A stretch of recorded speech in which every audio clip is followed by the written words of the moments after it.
Hello everyone, I hope you all are fine. आज हम 11 business studies के अंदर जो हमारा चैप्टर नंबर 2.6 है, formation of a company and its various stages, ये चैप्टर हम डिटेल में स्टडी कर चुके हैं। आज हम इसके क्वेश्चंस करेंगे। So our first question is, what do we call the first stage of the formation of a company. जब हम एक कंपनी का फॉर्मेशन करते हैं तो उसकी फर्स्ट स्टेज को क्या कहा जाता है। देखिए, कंपनी के फॉर्मेशन के 3 स्टेजेस होती हैं। फर्स्ट कौन सी थी हमारी? प्रमोशन, सेकंड हमारी इनकॉर्पोरेशन एंड थर्ड हमारी कमेंसमेंट ऑफ बिजनेस। सो हमारी जो फर्स्ट स्टेज है, ठीक है, उसका आंसर क्या हो जाएगा? जब कंपनी का फॉर्मेशन करते हैं तो फर्स्ट स्टेज कौन सी होती है? promotion.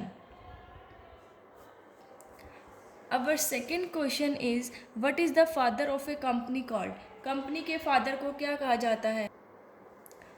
कंपनी के फादर को क्या कहा जाता है? कंपनी के फादर को क्या कहा जाता है? देखिए, कंपनी जो है वो, उसको आइडिया किसका आता है? जब वो कंपनी बनाने का जो आइडिया है वो किसको आता है? प्रमोटर को आता है। वही क्या करता है? उसको रियलिटी में कन्वर्ट करने के लिए अलग अलग एक्टिविटीज़ करता है, एग्जिस्टेंस में लेकर आता है। कौन लेकर आता है? प्रमोटर। ठीक है, तो कंपनी का फादर भी किसे कहा जाता है? प्रमोटर को कहा जाता है।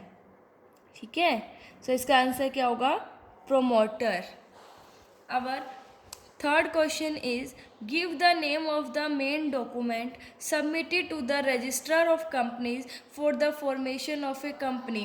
कंपनी के फॉर्मेशन के लिए, कंपनी को बनाने के लिए उस मेन डॉक्यूमेंट का नाम बताइए जो कंपनी के रजिस्ट्रार को सबमिट करवाना जरूरी होता है।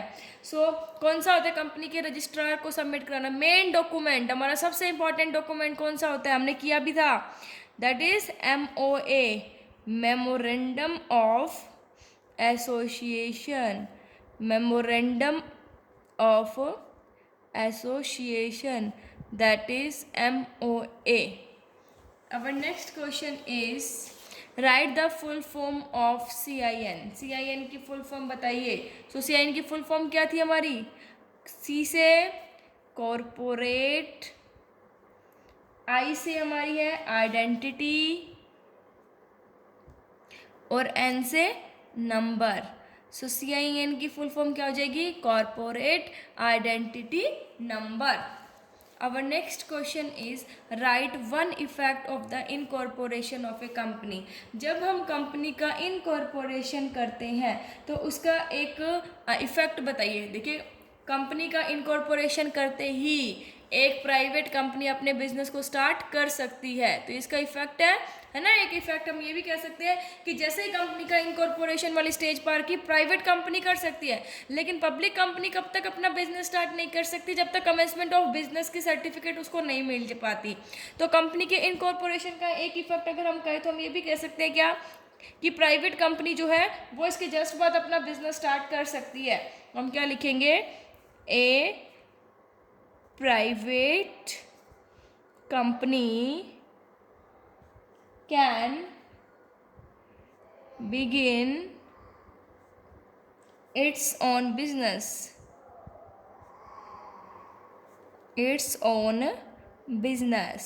ठीक है।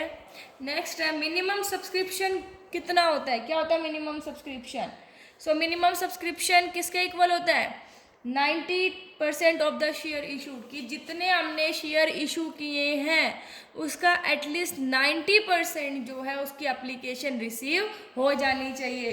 किसके इक्वल होता है मिनिमम सब्सक्रिप्शन? क्या होता है? It is equal to 90% of the shares issued. Minimum subscription कितना होता है? It is equal to the 90% of shares issued. Our next question is, for which company is it obligatory to get the certificate for starting a business?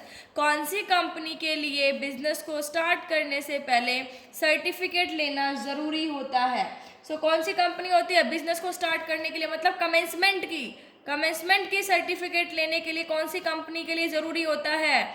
देखिए, private company तो incorporation के just बाद अपना business start कर सकती है, लेकिन public company के लिए कमेंसमेंट ऑफ बिजनेस की सर्टिफिकेट लेना ज़रूरी होता है। सो इसका राइट आंसर क्या होगा? For a public company. किसके लिए ज़रूरी होता है? पब्लिक कंपनी के लिए। सो हम क्या लिखेंगे? For a public company. Our next question is, what is obligatory to be written at the end of the name of a private company? Private company के नाम के पीछे क्या लिखना ज़रूरी होता है? हमने प्राइवेट और पब्लिक दोनों का किया था, तो प्राइवेट कंपनी के पीछे लिखना क्या ज़रूरी होता है?